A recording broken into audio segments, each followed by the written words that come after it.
The cunning dog manager and the forgotten laws of conscience. In a small town, there lived a cunning wolf dog, whose name was the Gray manager. He was appointed housing and communal services manager, and the animal immediately felt power over the residents of the city.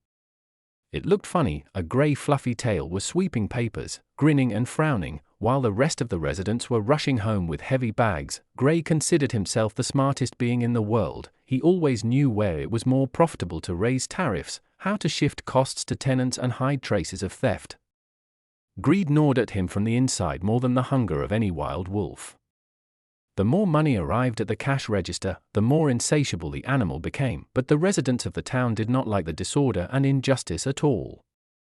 Pipes were constantly dripping, roofs were leaking, and yards were overgrown with grass. People complained, wrote complaints, and swore, but Gray just smiled an insidious smile and said, "The laws are new, comrades, we have to adapt." Several months passed like this, but the residents' discontent grew. Meetings began to gather, protest posters appeared. Looking at the outrage of the townspeople, Gray decided to act decisively. He organized a meeting with his animal colleagues and announced that it was time to double the pay. What does it mean, Comrade Gray? The little kitten janitor was indignant. You can see for yourself, the condition of the houses is deteriorating, utilities are not working well, why should residents pay more? You see, my dear colleague, Gray said importantly, adjusting his glasses on his long nose, it's not about poor service at all, but about the right approach to financing. Residents continued to be indignant, dissatisfied. Demands sounded louder and clearer. One evening, a large crowd gathered outside the management office.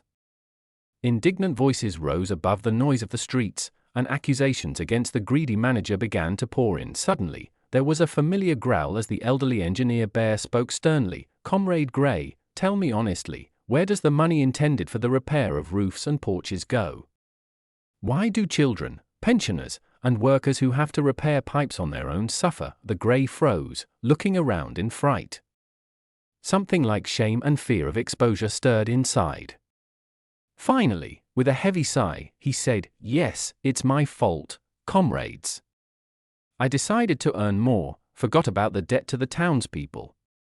Please forgive me." The audience was silent for a long time, looking at the fallen wolf. Then the grandmother, the kindergarten supervisor, reached out and gently stroked the dog's head. "Well, let's consider this a test of your conscience. Let's fix the mistakes together." Gray raised his head, looked at the glowing windows of the apartments, and for the first time thought, maybe the most important thing is not wealth, but the trust and warmth of the human community. Over time, the city has transformed, houses have been renovated, courtyards have been put in order, lighting has improved. The residents trusted their manager again, seeing the changes in him.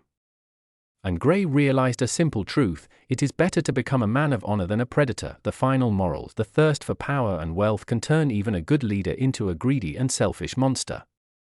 Only by sincerely repenting and understanding the importance of justice and respect for people can one find true happiness and recognition from others.